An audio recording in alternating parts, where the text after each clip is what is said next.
자, 오늘이 그림 1:1 양육 네 번째인데요. 우리가 처음에는 천국 시작하기에 대해서 생각해 봤죠. 그 다음에는 천국 실제되기. 그리고 세 번째, 지난번에는 천국 실제가 풍성하고 힘있게 되어가기에 대해서 말씀을 드렸어요. 천국 시작되기라는 것은 내가 죄인인 것을 깨닫고 하나님 없이 산 죄인이었다는 걸 깨닫고 내 죄를 대신 짊어지시고 십자가에 피 흘려주신 예수 그리스도를 내 마음에 모심으로써 하나님 계신 곳이 천국이니까 내 안에 천국이 시작된 거죠. 근데 천국이 시작됐다고 실제가 되는 건 아니죠. 그건 별개죠. 그러면 내 안에 시작된 천국이 실제 되도록 하기 위해서는 어떻게 해야 되느냐? 하나님 계신 곳이 천국이니까 내 안에 하나님이 계시니까 내 안에 계신 예수 그리스도 하나님을 내가 만나면 하나님 계심이 실제되어지고 그러면 천국이 실제되는 거죠. 그래서 일상에서 바쁘시지만 짬을 내가지고 당신 안에 계신 예수 그리스도 하나님을 만나세요. 대화하세요. 할 말이 없으면 그냥 하나님 내 안에 계시고 느끼세요 라고 도와드렸어요. 그렇게 실제가 되기 시작하는데 기왕이면 그 실제가 풍성하고 힘있게 되면 좋겠죠. 그죠? 그러면 어떻게 하면 풍성하게 되느냐? 자주 만나면 돼요. 내 안에 계신 하나님을 자주 만나면 되는 거예요. 근데 그게 잘 안 되니까, 일상이 바빠서 안 되니까 묵상을 가르쳐 드렸어요. 하나님의 말씀을 내 마음에 담으면 그 말씀이 내 안에 녹아 들어가서 마음의 지식이 되고 영의 지식이 돼서 영에서 실제가 된다. 그래서 두 가지 말씀을 시작하라 그랬죠. 제3의 말씀, 예수 그리스도 하나님 내 안에 계신 내주의 말씀. 그러면요 풍성해져요. 그런데 여기서 중요한 게 하나가 있다 그랬어요. 뭐예요? 믿음이요. 말씀을 그냥 내 안에 담는다고 되는 게 아니고 내가 거기에 믿음을 더해서 믿음을 더하고 하나님이 기대하시는 믿음의 지점이 있어요. 그건요 의심 하나 없이 믿는 거예요. 근데 우리는 의심이 있잖아요. 그래서 믿음은 일구는 거라고. 믿음을 일구는 거예요. 그러면 믿음이 점점 키워져서 나중에는 의심이 정말 하나도 없는 것 같은 지점까지 가게 돼요. 제 이야기예요. 저같이 의심이 많은 사람도 지금 별로 의심이 안 되고 막 믿어지는 마음이 너무 많아진단 말이에요. 그러면 그만큼 하나님의 말씀이 내 안에 실제되어지죠. 죄사함이 실제되어지고 하나님 내 안에 계심이 실제되니까 하나님과 함께하는 생명이 내 영에서 실제가 되어지는 거죠. 이걸 힘있게 하기 위해서는 큐티를 하시라고 말씀드렸어요. 매일 정해진 시간에 큐티를 하게 되면 이게 교두보가 돼서 일상에서도 하나님과 함께하는 삶, 죄사함의 말씀을 되뇌는 삶을 힘있게 사실 수가 있어요. 자, 오늘은요 그렇게 하나님 나라 천국이 내 안에서 시작되고 실제되고 그 실제가 점점 풍성해지고 힘있게 진행되는데 잘못 가다 보면 벗어날 수 있어요. 하나님의 구원에서. 그래서 벗어나지 않고 제대로 실제가 풍성하고 힘있게 되어가는 법을 알려드릴게요. 그건 하나님의 인도를 받으며 사는 건데요. 먼저 예수 믿는 사람들이 세상을 살아가는 네 종류의 경우들을 보겠습니다. 자, 그림 1을 보시죠. 자, 이 예수 믿는 사람은 짐을 자신의 등에 지고 갑니다. 자신의 힘을 의지하면서 사는 거죠. 잘 보시면 저 사람 안에 예수 그리스도 하나님을 모셨죠. 그렇지만 인생의 짐을 지고 갈 때는 예수 그리스도 하나님이 계시지 않는 것처럼 삽니다. 자신의 힘만을 의지하며 사는 거죠. 짐이 무거우니까 허리가 휘어졌네요. 그래도 허리를 펼 수가 없죠. 왜냐하면 이 무거운 짐을 지고 가려면 허리를 펴게 되면 짐이 떨어지게 되니까 허리를 굽혀서 끙끙대며 지고 가고 있습니다. 허리가 불편해도 짐이 버겁고 힘들어도 그 짐을 지고 가야만 하는 거죠. 가족의 생계를 위해서, 나의 미래를 위해서. 그래서 직장, 개인 사업, 또 주부로서 집안일, 자녀 양육 등 온갖 짐에 짓눌려 살아갑니다. 버겁고 힘들지만 이 짐을 지고 가야 하기에 늘 마음이 묵직하고 무겁습니다. 마음의 평강, 기쁨, 감사, 자유, 쉼이 없고 대신에 수고, 우울, 불평, 화, 매임, 걱정과 불안이 있습니다. 이 사람의 눈을 보시면 힘드니까 잔뜩 눈에 힘을 주고 가고 있죠. 마음이 온통 이 무거운 짐을 이겨내야 한다는 생각에 쏠려 있기 때문에 인생을 멀리 내다보고 가지를 못합니다. 앞에 있는 것들에만 겨우겨우 해결하며 살아가게 되죠. 살아가다 보면 내 힘으로는 안 되는 것들을 많이 만나게 되죠. 짐이 너무 무겁고 버거워서 쓰러지기도 하지만 그만둘 수 없어서 다시 일어나 가야만 하는 겁니다.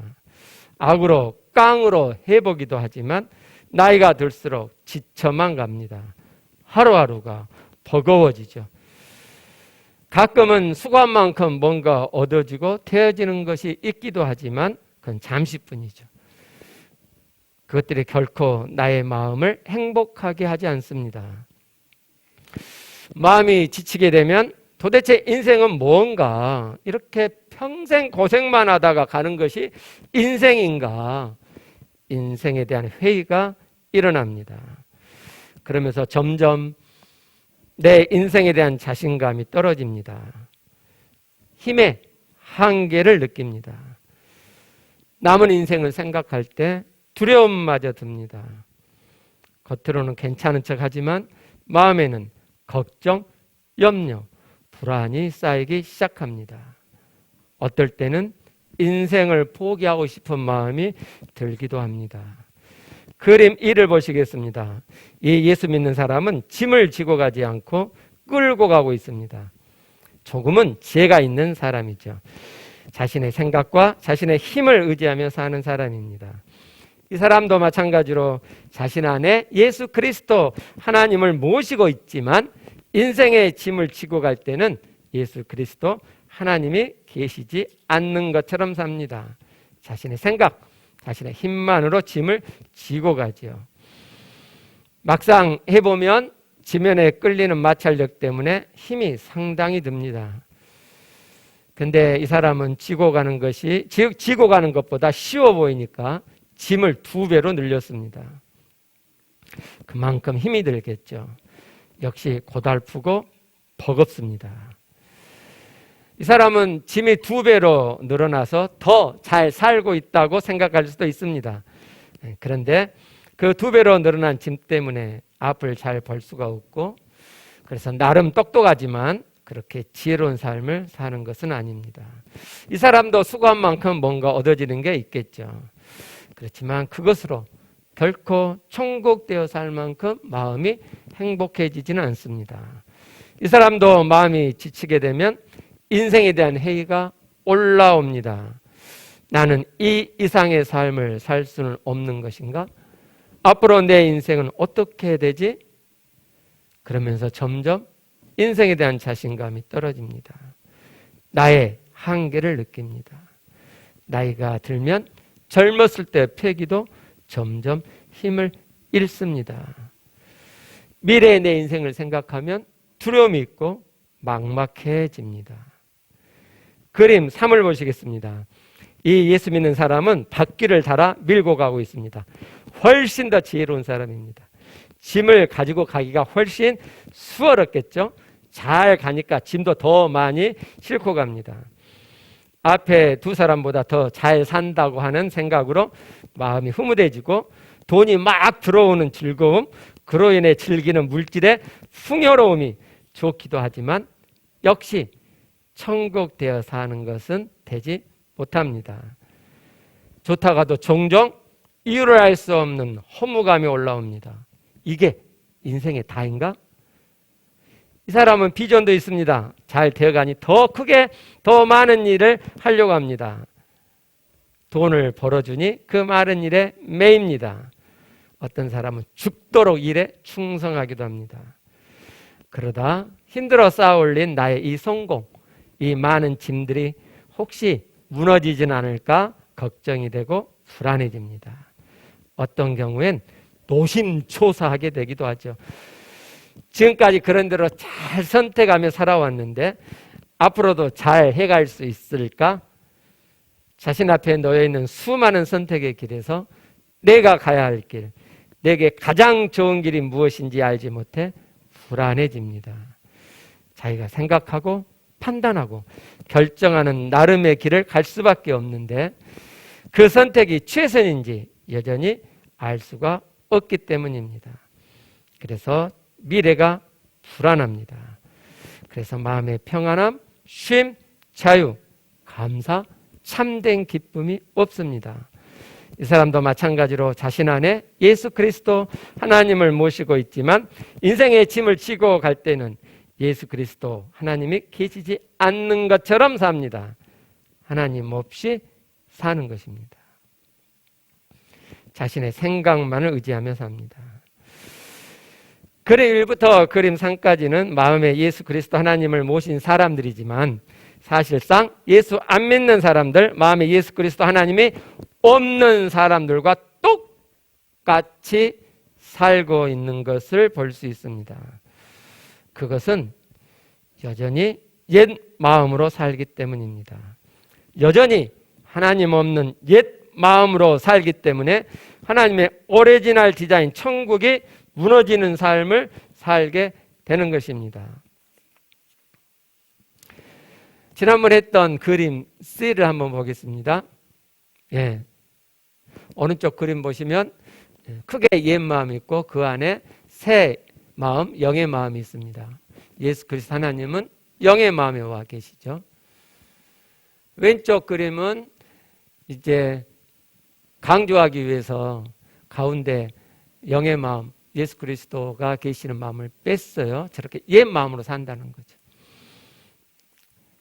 가끔은 예수 그리스도 하나님을 만나고 영의 삶을 살지만 대부분의 삶을 저렇게 옛 마음으로 살기 때문에 천국 되지 못하는, 하나님 인도를 받지 못하는 삶을 사는 것입니다. 그림 4를 보시겠습니다.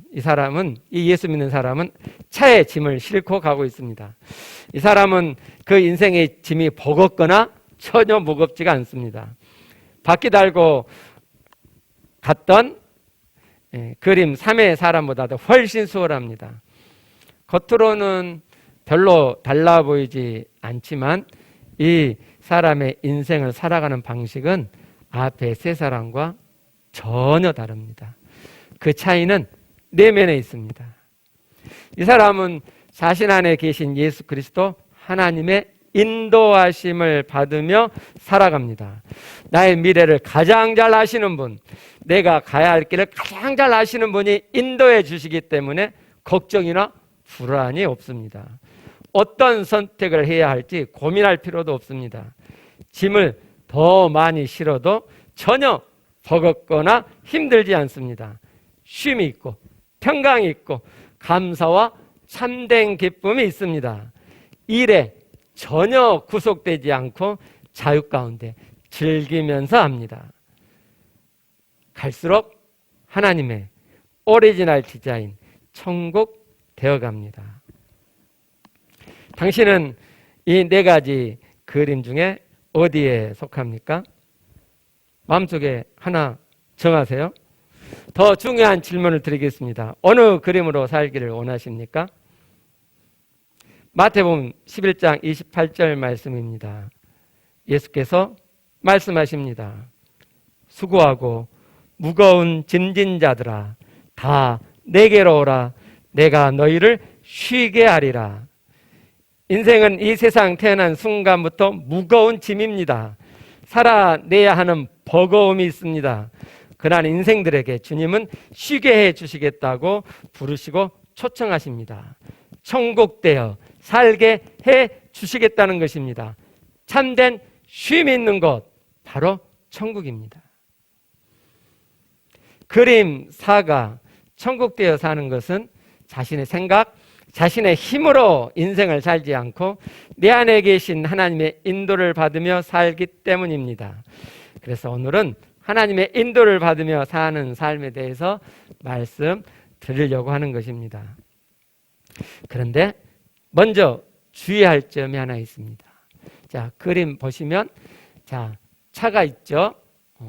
저 앉아있는 예수 믿는 사람은 자기의 마음 안에 계신 예수 그리스도 하나님의 인도를 받으며 삽니다. 자, 그 인도를 받으며 사는 삶을 살 때 주의할 게 하나 있어요. 아, 여기 있다.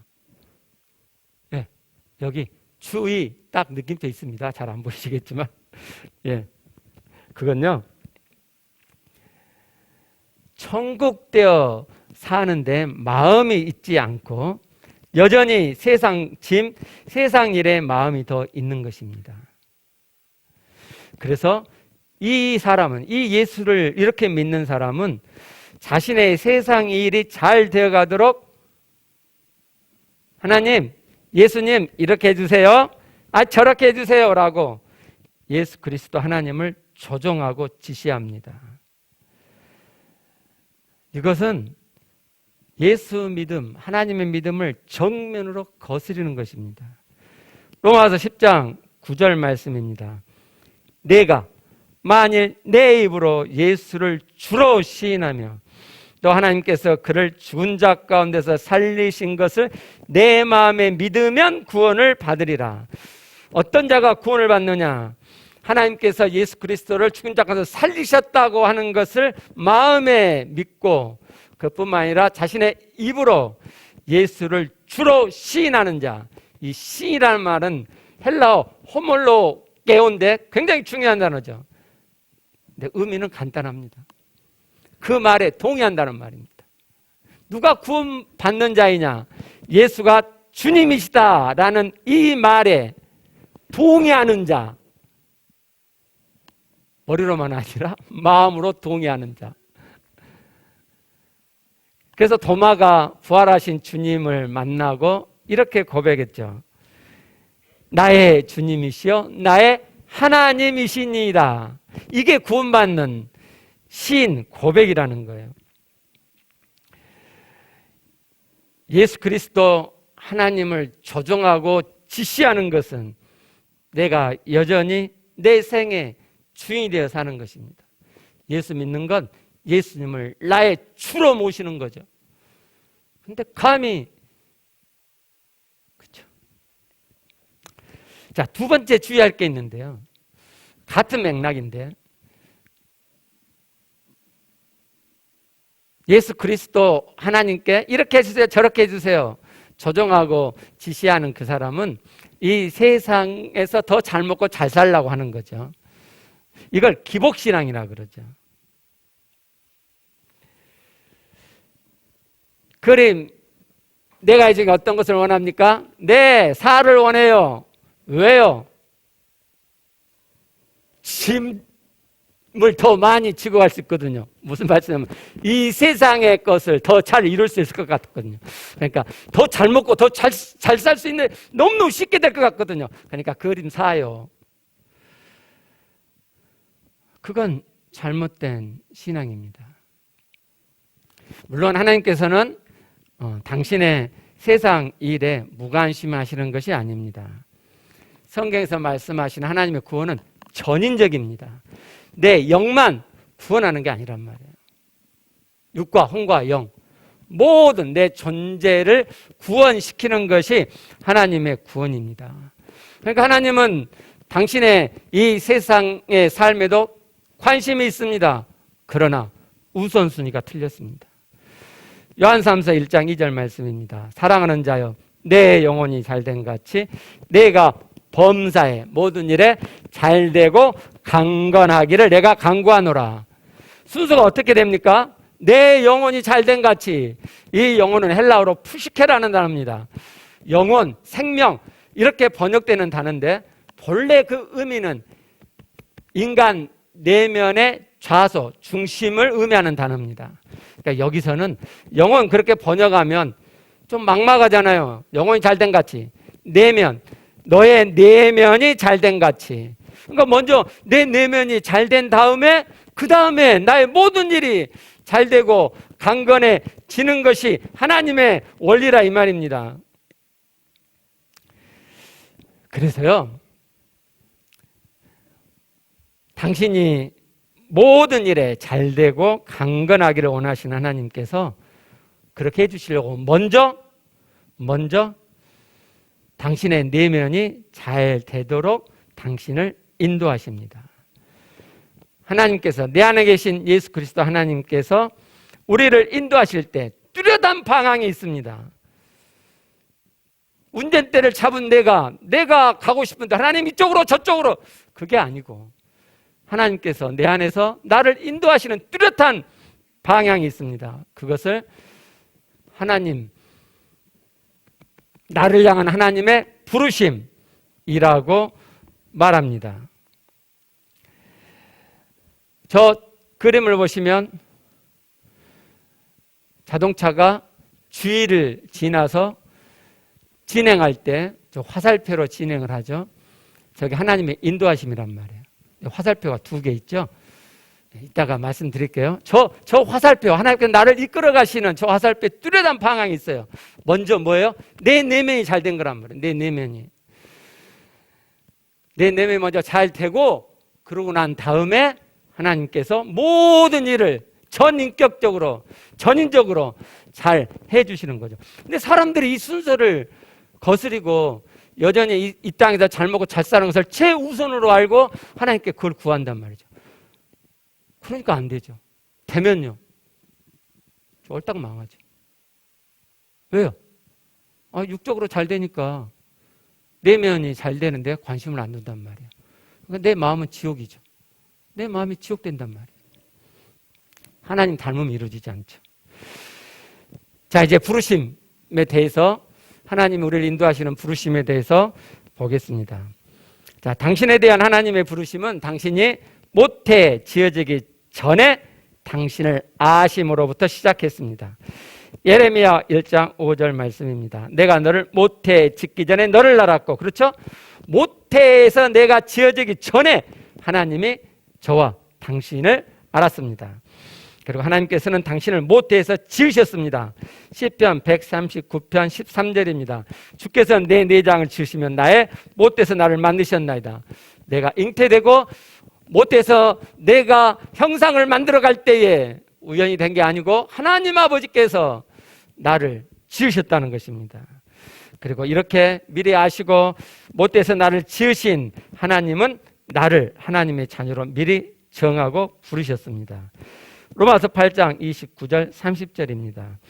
하나님이 미리 아신 자들을 미리 정하셨으니, 미리 아신 자들을 미리 정하셨습니다. 그리고 30절, 미리 정하신 그들 또한 부르시고 부르셨습니다. 그렇기 때문에 우리는 우연히 태어난 존재가 아닙니다. 여러분의 부모가 여러분을 계획적으로 임신하게 했던, 아니면 우연히 임신되었던지 간에 여러분은 하나님의 계획 하에서 잉태되고 모양을 지었고 그리고 태어난 존재들입니다. 그렇기 때문에 우리는 모두가 다 존귀하고 특별한 자들입니다. 하나님의 부르심에 2가지가 있습니다. 우리를 지어지기 전부터 아신 그 하나님이 우리를 하나님의 자녀로 정하시고 우리를 부르셨는데, 그 부르심에는 2가지가 있습니다. 그래서 저 화살표를 보면 화살표가 2개입니다. 바깥에 하나, 안에 하나. 2개 돼 있죠. 자, 저걸 하나하나 보겠습니다. 하나는 하나님께 부름받은 모든 자들에게 공통적으로 있는 공통적인 부르심입니다. 그건 그리스도의 형상, 하나님의 형상이 되어가는 것입니다.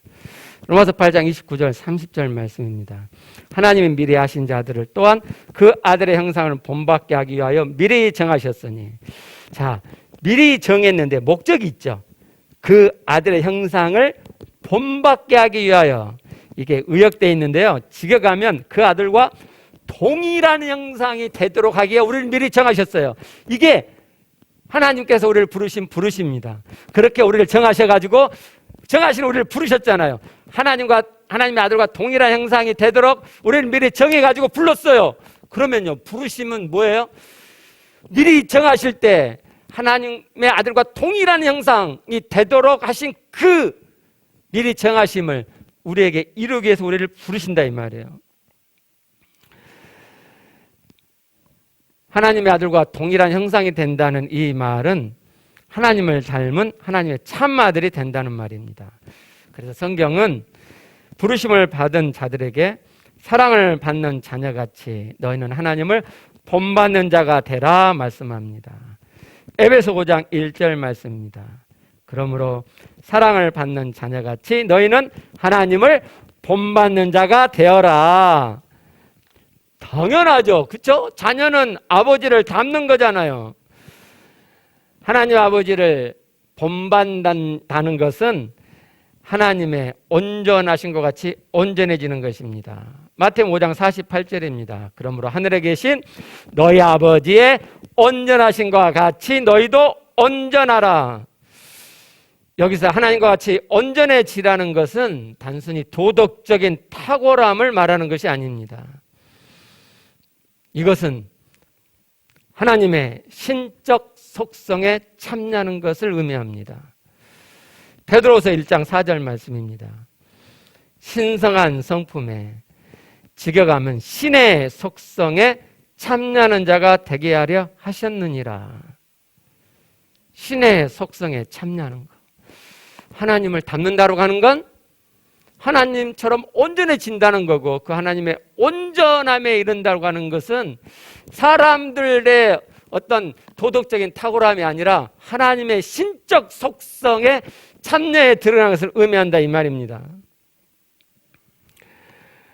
그리고 하나님께서 우리를 그의 아들의 형상과 동일해지도록 우리를 미리 정하고 부르셨다는 것은 바로 이 하나님을 닮는, 하나님의 신적 속성에 참여하는, 하나님을 닮은 참 아들이 되도록 부르셨다는 거예요. 이게 하나님의 부르심을 받은 모든 하나님의 자녀들에게 공통적으로 주어지는 부르심입니다.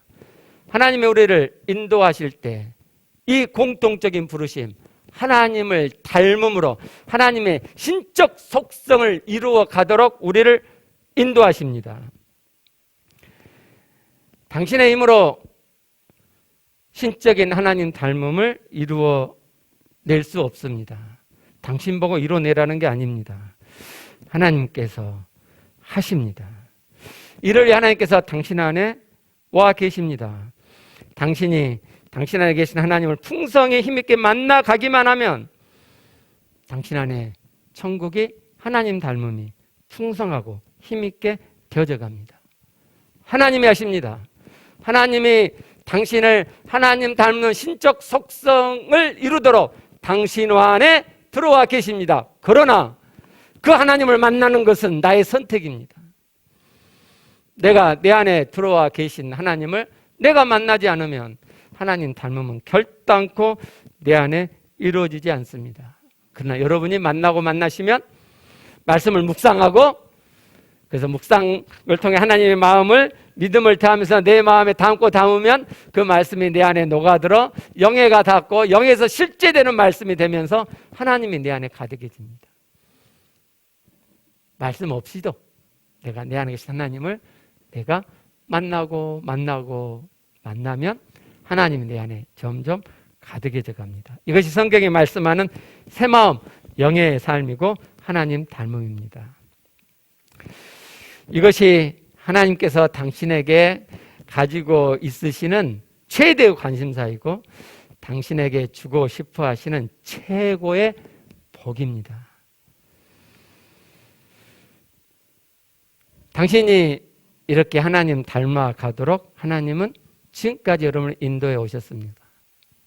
그 인도를 받으셨습니까? 두 번째 부르심은 우리가 서로 각각 다른 개인적인 부르심입니다. 예레미야서 1장 5절을 다시 보면 내가 너를 모태에 짓기 전에 너를 알았고 내가 배에서 나오기 전에 너를 성별하였고 너를 여러 나라의 선자로 세웠다고 말씀합니다. 미리 아신 여호와 하나님께서 예레미야가 출생하기 전에 성별했단 말은 하나님 사람으로 구별했단 말이죠. 그리고 그를 출생 후에 선지자로 세우셨습니다. 선지자 예레미야만이 아니라 하나님께 미리 아신 바 되고 미리 정하신 바 되고 모태에서 지으심을 받은 자들은 다 하나님의 사람으로 구별된 자이고 출생 후에 각각 다른 개인적인 특별한 부르심이 있습니다. 예레미야는 선지자로, 누구는 목사로 각각 다른 부르심이 있습니다. 그 부르심은 다양합니다. 그러나 부르심이 없는 사람은 단 한 명도 없습니다. 어떤 사람은 예레미야처럼 세상에서 주목받는 일일 수도 있지만 어떤 사람의 경우에는 이 세상에서는 전혀 주목받지 못한 일일 수도 있습니다. 여기서 주의할 게 있습니다. 나의 특별한 일로의 개인적인 부르심을 다른 사람과 비교하지 마세요. 이 세상은 뛰어남과 못함의 우열이 있습니다. 높은 사람과 낮은 사람의 상하가 있습니다. 그러나 하나님께는 그런 게 없습니다. 그런데 이 사악한 인간들이 이 세상의 기준과 가치를 가지고 들어와서 교회 안에서도 우열을 나누고 교회에서 상하를 나눈단 말이죠. 왜 목사가 제일 높습니까? 하나님 앞에서는 목사건 장로건 모두가 다 동일한 거예요. 동일. 자꾸 그걸 허물어야 됩니다. 여러분이 잘할 수 있는 것이 청소라고 생각을 해봅시다. 이따 특별한 그 인도하심을 구별하는 법을 말씀드릴 텐데 살다 보면 하나님이 나에게 뭔 일을 시키려고 하신지를 알아요. 나는 뭐 잘한 게 없는데 청소는 잘해. 나는 더러운 게 잘 보여요. 정리 안 된 게. 처음에는 궁시렁거리죠. 아이씨, 누가 이렇게 해놓고 도대체 뭐 하는 거야? 청소 담당은 뭐 하는 거야? 하나님 내 안에서 말씀하십니다. 그게 네가 해. 그래서 너한테 그런 자질을 줬어. 그래서 청소를 하기 시작합니다. 나는 설거지를 너무너무 잘합니다. 그래서 할 수 있는 게 설거지밖에 없어서 부엌 식당에서 설거지를 하기 시작합니다. 그런데 세상에 물이 덜 빠진 한 인간이 부엌에 와가지고 나를 하대합니다. 천안이란다고. 어이씨. 그럴 때 기분 나쁜 건 또 나도 똑같은 세상적인 기준과 가치를 갖고 있기 때문에 그렇습니다. 귀하게 여기세요. 어떤 놈이 나를 짓밟아도 하나님이 내게 주신 이 소중한 특별한 부르심을 이루어가는 데 있어서 감사하고 기뻐하세요. 누가 밟으면 그냥 밟히세요. 그러면서 하나님 닮아, 그게 하나님 나를 닮게 하는 하나님의 환경이라니까요. 이 다음에 말씀드리겠지만. 그래서 세상의 가치로 개인적인 부르심을 비교하지 마십시오. 이제 하나님의 인도를 받는 구체적인 방법에 대해서 말씀드리겠습니다. 4가지인데요. 그림 한번 보시게요. 자, 운전대에서 화살표가 나와가지고 그 운전대를 저렇게 배의 키처럼 크게 표현을 해놨습니다. 살이 4개죠. 그래서 잘 안 보이시는데 여기가 1번입니다. 2번, 3번, 4번. 이 살이 없으면 이 운전대를 할 수가 없잖아요. 이 안에는 뭐라고 적혔냐면 안에 계신 그리스도, 내 안에 계신 그리스도, 하나님의 인도를 받는 구체적인 방법이 4가지란 말이에요. 첫 번째는 하나님의 말씀을 통해서 받는 인도입니다. 시편 119편 105절 말씀입니다. 주의 말씀은 내 발의 등이요 내 길의 빛이니이다. 주의 말씀이, 여호와 하나님의 말씀이 내 발의 등이 되고 내가 가는 길에 빛이 된단 말이야. 나를 인도해 준단 말이죠. 그렇죠? 예. 하나님의 선명하고 확실한 인도하심은 말씀입니다. 당신이 한 말씀 한 말씀 이렇게 배워가시면서 그 말씀을 마음에 담게 되면 당신의 안에 있는 그 말씀이 당신을 하나님의 길로 인도합니다. 머리에 있는 말씀은 전혀 하나님의 인도가 되지 않습니다. 말씀은 마음에 담는 것이고 말씀이 마음에 있을 때 그 말씀이 당신을 인도할 것입니다.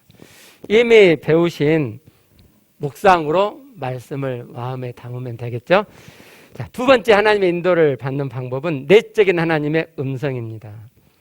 하나님은 지금 당신 안에 계시고 당신 안에서 양심의 소리같이 당신 안에서 말씀을 하십니다. 그래서 어떤 생각을 주시고 어떤 마음을 주시기도 합니다. 당신이 하나님의 자녀가 되는 그 순간부터 하나님은 내적인 음성으로 당신을 인도해 오셨습니다. 기록되어진 말씀은 내 개인의 삶의 구체적인 영역에 있어서는 전혀 말씀하지 않기 때문에 내적으로 하나님이 내 안에서 말씀하시는 그 내적인 음성을 듣는 게 너무너무 중요합니다. 그럼에도 불구하고 보통 대부분의 하나님의 자녀가 된 자들이 하나님의 음성을, 내적인 음성을 듣지 못하고 삽니다. 하나님이 내 안에서 주신 생각이나 마음을 전혀 알아채지 못합니다. 그건 하나님께서 말씀하고 있으시지 않은 것이 아니고 당신의 옛 마음에 여전히 세상의 생각, 기준, 가치들이 가득하기 때문에 그렇습니다. 어떤 일에 있어서 하나님의 인도를 받으려고 하는데 하나님이 내 안에 생각을 주셨는데 내 옛 마음의 세상적인 생각과 기준과 가치로 보면 말이 안 돼요. 이게 말이 안 된다니까요. 그럴 때 안 따라갑니다. 그리고 옛 마음으로 세상적인 생각, 기준, 가치를 따라서 하게 되죠. 그러니까 하나님의 음성이 안 들리는 거예요. 하나님 말씀 안 해주심이 아니에요. 하나님의 음성은 뭐 신비로운 게 아니에요. 당신 안에 양심의 소리가 들리는 것처럼 하나님이 당신 안에서 그렇게 말씀을 하신단 말이에요. 여러분이 자꾸 세상의 생각이나 기준이나 가치를 자꾸 버리고 내 안에 다르게 말씀하시는 그 소리를 듣고 따라가시다 보면 점점 하나님의 음성을 경험하시게 됩니다. 여러분이 이제 말씀을 마음에 이렇게 담고 또 하나님을 여러분 안에서 만나시면 하나님과 함께하는 영의 마음이 점점 깊어지고 내 안에 가득해지잖아요. 그럼 옛 마음이 엷어집니다. 그러면 내 마음속에 있었던 세상의 생각, 기준, 가치도 점점 빠져나가겠죠. 그렇죠? 그러면은 내 영에서 하시는 하나님의 음성이 더 잘 들립니다. 그러니까 하나님의 내적인 음성은 신비로운 게 아니에요. 제가 오래전부터 하나님 음성을 듣고 싶어서 시중에 나와 있는 하나님 음성 듣기 책을 사가지고 이렇게 봤는데 결국 못했어요. 왜 못했냐면 그걸 신비로운 영역인 것처럼 이야기한단 말이에요. 그게 아니고 아주 쉬워요. 다 양심의 소리 듣잖아요. 요즘은 양심도 무대자 같고 양심의 소리도 안 양심의 소리처럼 내 안에서 하나님이 말씀을 하세요. 점점 잘 인식하게 되실 거예요. 자, 세 번째는 하나님의 인도하심을 받는 세 번째 방법은 주변 환경을 통해서입니다. 하나님은 이 세상 만물을 주관하고 다스리시죠. 역대상 29장 12절 말씀입니다. 또 주는 만물의 주제가 되사, 여기 주제가 된다는 말은 다스린단 말이에요. 하나님이 만물을 다스려요. 그렇죠? 하나님이 못 다스린 게 없다고요. 하나님이 사람의 생각을 다스릴 수 있을까요? 없을까요? 다스린단 말이에요. 하나님이 사람의 마음을 바꿀 수 있을까요? 바꾸신단 말이에요. 이상한데요? 내 배우자의 마음은 전혀 안 바꾸시던데요. 그게 당신의 하나님을 형상을 닮아가는데 필요하기 때문에 그래요. 세상 것 구하는 것처럼 지금 배우자가 먼저 변하기를 바라죠? 그렇죠? 하나님, 내 배우자 변화시켜 주세요. 하나님 조정하고 지시하잖아요. 그렇죠? 하나님께서 만물을 다스리기 때문에 만물을 환경을 변화시키세요. 그래서 여러분이 여러분의 환경을 잘 보면 하나님의 손길이 보이지 않는 손길이 보여진단 말이에요. 아, 하나님 날 이렇게 인도하시는구나. 그게 보여진단 말이에요. 네 번째, 하나님의 인도를 받는 방법은 신실한 하나님의 사람의 말을 통해서입니다. 특히 신앙을 시작하실 때는 마음에 말씀도 많이 담겨있지 않지, 하나님의 음성도 잘 안 들리지, 환경을 통해서도 분별이 안 되지, 그렇잖아요. 그죠? 나중에는 환경을 통해서 잘 알게 돼요. 제가 아까 말씀드린 것처럼 저는 하나님의 음성을 못 들었다 그랬잖아요. 제가 할 수 있는 건 하나님 말씀밖에 없어요. 하나님 말씀, 아까 말씀드린 것처럼 구체적으로 내 삶의 세미한 영역에서는 말씀하신 게 없잖아요. 얼마나 깝깝해요. 하나님이 환경을 만드시는 거예요. 환경을. 그 환경을 따라가는 거예요. 그러고 여기까지 온 거예요. 하나님이 여러분을 인도하고 계세요. 무엇을 위해서요? 하나님 닮아가도록. 무엇을 위해서요? 여러분에게 주신 개인적인 부르심을 여러분이 알아가고 그것을 이뤄갈 수 있도록 하나님이 인도하고 계세요. 네 번째, 하나님의 인도를 받는 방법은 신실한 하나님의 사람을 통해서죠. 근데 교회를 나보다 많이 다녔다고 무조건 그 사람의 인도를 받고 그러지 마세요. 중요한 건 신앙생활을 오래 했다거나 성경을 많이 봤다거나 그런 게 아니고요. 중요한 건 하나님의 중심이 있는 자. 그걸 다르게 표현하면 세상적인 생각과 기준과 가치를 버리고 하나님의 생각과 기준과 가치를 가지려고 애쓰고 실제로 그렇게 삶을 살아가고 있는 그 자의 인도를 받으세요. 교회에서 붙여준 인도를 받으면 좋겠습니다. 자, 마지막으로 마치기 전에 하나님의 인도를 받으며 사는 데 있어서 중요한 한 가지를 말씀드리겠습니다. 잠언 3장 5절 말씀입니다. 너는 마음을 다하여 여호와를 의뢰하고 여호와를 신뢰하고 내 명철을 의지하지 말라. 여기 명철이란 말은 분별이라는 말입니다. 너는 마음을 다하여 여호와를 조금 신뢰하는 정도면 조금밖에 인도가 분별이 안 돼요. 마음을 다하여. 그래서 하나님의 인도를 받아가는 삶은 내가 얼마나 마음을 더 많이 들여가느냐의 정도를 키우는 과정이에요. 내가 마음을 다하여 더 많이 여호와를 신뢰한 만큼 하나님의 인도가 보여지는 거예요. 원래는 하나님의 인도를 받고 하나님의 도우심을 받으며 사는 삶이었잖아요. 양이 많아서 도우심을 뺐어요. 다음에 따로 하려고. 하나님 도우심도 똑같아요. 하나님이 안 도우신 것 같죠? 그죠? 세상 것만 구하니까 하나님 도움이 안 보이죠? 하나님 닮고 싶다고 하나님께 해보세요. 하나님이 제게 갖고 계신 개인적인 부르심이 뭔지 알고 싶어요. 그것을 죽기 전에 이루어 드리고 싶어요. 라고 말씀드려보세요. 하나님이 정말 여러분들을 인도하시고 도우실 거예요. 그 동전양면으로 마음을 다 여호와를 신뢰함에 동전양면으로 내 명철, 네 생각, 네 분별을 의지하지 말라. 이 머리를 의지하지 말라는 거죠. 내 계산을 의지하지 말라는 거예요. 이 세상에 생각과 기준과 가치로 번복이 되어 있는 거기서 나오는 네 생각, 네 분별을 의지하지 말고 여호와 하나님을 신뢰해라. 그게 어디에 있냐면요, 여기 잠언 3장 5절 저기다 넣어놨어요. 하나님의 인도를 받아 살아가실 때 여러분의 천국 되어짐이 여러분의 삶에서 구체화되고 확장돼요. 천국 되어 사는 삶이 깊어지고 구체화되고 확장되어 가요. 저는요, 이런 추세로 가면 하나님께서 저를 부르신 그 부르심, 하나님의 형상을 닮아가는 하나님의 참 아들이 되는 그 부르심, 그리고 교회를 다시 세우는데 밑거름을 닦는 것이 제 부르심이거든요. 저는 어떤 열매를 맺는 게 제 부르심이 아니에요. 그 기초를 닦는 일, 그 부르심을 거의 다 이루고 갈 것 같아요. 거의 다.